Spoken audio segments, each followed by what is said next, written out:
आज है हमारा बायोलॉजी PYQ का डे 9। शुरू करते हैं कुछ नए क्वेश्चन के साथ में। First question is important source of agar agar is. Agar agar होता क्या है? It is a hydrocolloid. Hydrocolloid है ये, और इसका यूज़ एक सॉलिडिफाइंग एजेंट के फॉर्म में किया जाता है, लैब में कल्चर मीडिया बनाने में भी और फूड इंडस्ट्रीज में भी। इसका मेन सोर्स क्या है? इसका मेन सोर्स है रेड एल्गी, रोडोफाइसी। जिलेडियम और ग्रेसिलेरिया, ये नाम भी आप याद रखना, क्योंकि कभी कभी रेड एल्गी की जगह प्रॉपर उस एल्गी का नाम ही पूछ लिया जाता है। तो जिलेडियम और ग्रेसिलेरिया का यूज़ किया जाता है अगर अगर को प्राप्त करने के लिए। Next question is lichens are ecologically important because. Lichens पर कई क्वेश्चंस बनते हैं। पहला क्वेश्चन तो ये है कि लाइकेंस इकोलॉजिकली क्यों इंपॉर्टेंट है। एक क्वेश्चन ये भी है कि लाइकेंस होते क्या हैं। दूसरा क्वेश्चन ये भी एक इंपॉर्टेंट है कि लाइकेंस किसके इंडिकेटर की तरह वर्क करते हैं। तो पहले हम लोग जो क्वेश्चन यहाँ पर सामने स्क्रीन पर है उसको डिस्कस कर लेते हैं, उसके बाद फिर हम लोग बात करेंगे अदर क्वेश्चन की। तो हमारे पास क्वेश्चन है कि lichens are ecologically important because. Lichens क्यों इकोलॉजिकली इंपॉर्टेंट होते हैं? तो इसका आंसर है they are pioneer earliest settler on barren rocks and pass xeric condition successfully. जब आपने सक्सेशन पढ़ा होगा तो ऐसे रॉक्स जिन पर कोई भी लाइफ की ग्रोथ संभव नहीं होती है, लाइकेंस वहाँ पर उगते हैं और इनसे निकलने वाले जो एसिड्स हैं ये इन रॉक्स के अवयवों को धीरे धीरे करके तोड़ना शुरू करते हैं। तो ये पीडोजेनेसिस की प्रोसेस को भी शुरू करते हैं। पीडोजेनेसिस मतलब सॉइल फॉर्मेशन। सॉइल फॉर्मेशन शुरू करते हैं, धीरे धीरे करके वहाँ पर अन्य स्पीशीज की ग्रोथ होने लगती है और ऐसे ज़ेरिक कंडीशन में प्लांट्स ग्रो करना शुरू करते हैं। तो ये पायनियर स्पीशीज हैं। अब लाइकेंस होते क्या हैं? लाइकेंस एक सिम्बायोटिक एसोसिएशन है एल्गी और फंजाई के बीच में। इसमें दोनों को ही फायदा होता है। जो एल्गल पार्ट है वो फोटोसिंथेसिस से फूड सिंथेसाइज करने का काम करता है और फंजाई मॉइस्चर को एब्जॉर्ब करने का और एल्गल पार्ट को जगह देने का काम करता है। तो यहाँ इसमें दोनों को ही फायदा होता है। अब मैंने एक और क्वेश्चन आपसे बोला था कि जो लाइकेंस हैं वो किसके इंडिकेटर की तरह वर्क करते हैं। तो जो लाइकेंस हैं वो एयर पोल्यूशन के इंडिकेटर की तरह वर्क करते हैं।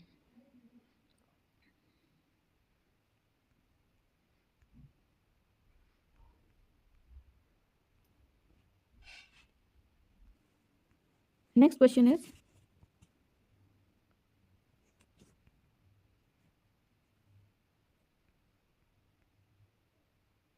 Albugo is. एल्ब्यूगो क्या होता है जान लेते हैं। एल्ब्यूगो एक ऑब्लिगेट इंटरसेलुलर पैथोजन है। ये एक पैरासाइट है और ये फैमिली क्रूसीफेरी के सदस्यों के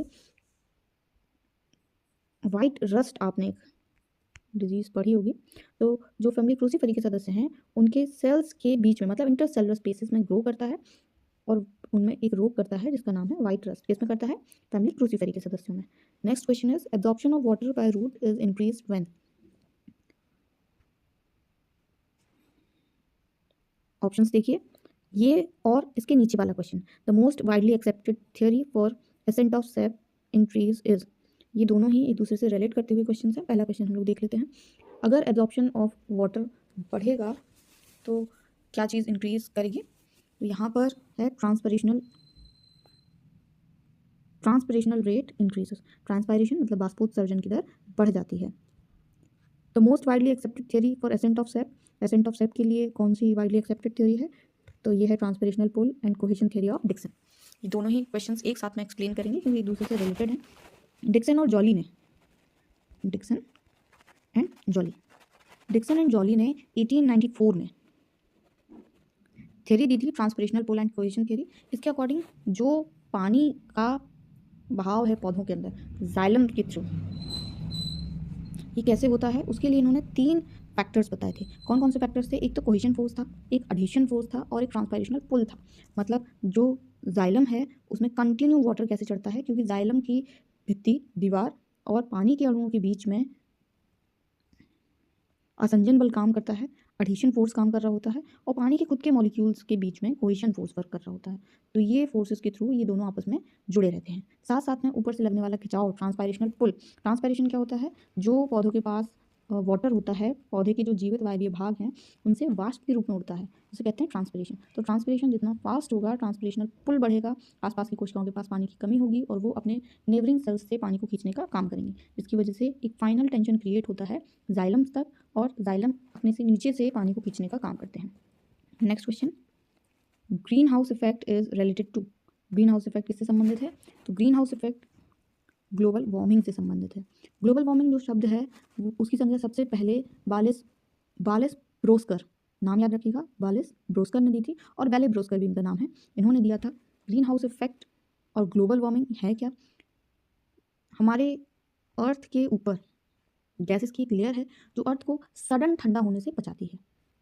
थोड़ा सा टेम्परेचर, ये जो सन से सनलाइट आ रही है उसकी वजह से अर्थ की सरफेस हीटअप होती है और रात के समय ये हीट अर्थ की सरफेस से वापस जाने लगती है, तो उसमें से कुछ हीट को ट्रैप कर लिया जाता है जिससे कि अर्थ की सरफेस एकदम से बहुत ज़्यादा चिल्ड ना हो जाए। जब ये लेयर मोटी हो जाएगी तो फिर ये ज़्यादा से ज़्यादा हीट को ट्रैप करने लगेगी और वापस अर्थ की सरफेस पर पहुंचाने लगेगी, जिससे कि अर्थ का टेम्परेचर बढ़ जाएगा। अब ये लेयर मोटी किससे हो रही है? तो उसके लिए रिस्पॉन्सिबल हैं कुछ ग्रीन हाउस गैसेज जैसे CFCs, मीथेन और कार्बन डाइऑक्साइड जैसी गैसेज। तो ये जो गैसेज हैं ये मोटी परत बना लेती हैं जिससे ज़्यादा से ज़्यादा हीट को ये बाहर नहीं निकलने देती हैं और अर्थ की सरफेस का टेम्परेचर लगातार इंक्रीज होता जा रहा है। तो it is also called global warming. Next question is respiratory quotient RQ is represent by, RQ क्या होता है? किसी भी मॉलिक्यूल, मतलब हम लोगों ने जो भोजन किया, भोजन को पचाने के बाद हमारे पास ग्लूकोज, प्रोटीन और फैट्स जो कि हमारे भोजन का मुख्य भाग हैं, इनमें से ऊर्जा का निष्कर्षण करते समय कितनी ऑक्सीजन यूज़ हुई और कितनी ऑक्सीजन इवॉल्व हुई, इसका जो रेशियो होता है उसको कहते हैं RQ। तो इसका सही आंसर क्या होगा कि ऑक्सीजन कितनी यूज़ हुई और कार्बन डाइऑक्साइड कितनी ज़्यादा निकली, CO2/O2। अब ये भी जान लेते हैं कि किसका क्वेश्चन कितना होता है या किससे कितना कार्बन डाइऑक्साइड निकलता है, कितनी ऑक्सीजन की रिक्वायरमेंट होती है। तो for glucose this RQ is 1।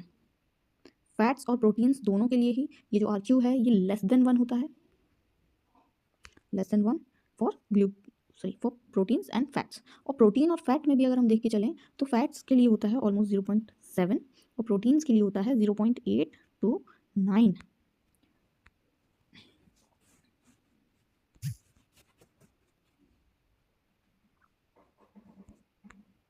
Next question is what is C2 cycle? C2 cycle क्या है? C2 साइकिल जो है ये प्लांट्स में आपने C3 C4 साइकिल्स पढ़े होंगे, तो ये जो C के आगे नंबर लगा है ये पहला जो आधारभूत प्रोडक्ट है उसके कार्बन के नंबर के बेसिस पर है। जैसे C3 साइकिल में 3 कार्बन वाला कंपाउंड है, ऐसे ही C2 साइकिल में 2 कार्बन वाला यौगिक फॉस्फोग्लाइकोलेट इसका पहला आधार की तरह कार्य करता है, इसलिए इसको क्या कहते हैं? C2 cycle. C2 साइकिल को ग्लाइकोलेट साइकिल भी कहते हैं। अभी मैंने बताया फॉस्फोग्लाइकोलेट इसके आधार के सब्सटेंस की तरह, बेसिक सब्सटेंस की तरह इसमें वर्क करता है। इसको फोटो रेस्पिरेशन भी कहा जाता है और ये 3 कोशिकांगों, 3 सेल ऑर्गेनेलीज में कंप्लीट होता है। उन 3 सेल ऑर्गेनेलीज के नाम हैं क्लोरोप्लास्ट, पेरोक्सिसोम एंड माइटोकॉन्ड्रिया। तो ये 3 सेल ऑर्गेनेलीज में कंप्लीट होता है। ये कंप्लीट करता है C3 साइकिल के साथ में, और जब ऑक्सीजन की अधिकता हो जाती है, CO2 की कमी हो जाती है, उस टाइम पर फोटो रेस्पिरेशन की घटना पौधों में होती है। Next, the botanical name of sunflower is, botanical name क्या है? हाइलियांथस एनस। इसका सही स्पेल्ड ANNWS होता है, लेकिन अभी ये फिलहाल सबसे करेक्ट आंसर है। सूरजमुखी को हम पहले भी पढ़ चुके हैं, ये फैमिली कंपोजिटी का सदस्य है, ध्यान रखिएगा। Next question is 2,4-D is a synthetic. 2,4-D क्या है? ये सिंथेटिक ऑक्सीजन है। यूज़ किस में किया जाता है? As a weedicide. इसका खरपतवार उन्मूलन के लिए प्रयोग किया जाता है और स्पेशली जो ब्रॉड लीव वीड्स होते हैं मोनोकोट्रॉप्स में से, उनको मारने के लिए 2,4-D मतलब सिंथेटिक ऑक्सीजन का यूज़ किया जाता है। That's it for today. मिलते हैं कुछ नए क्वेश्चंस के साथ में, तब तक पढ़ते रहिए, एग्जाम्स की तैयारी अच्छे से कीजिए। Bye bye.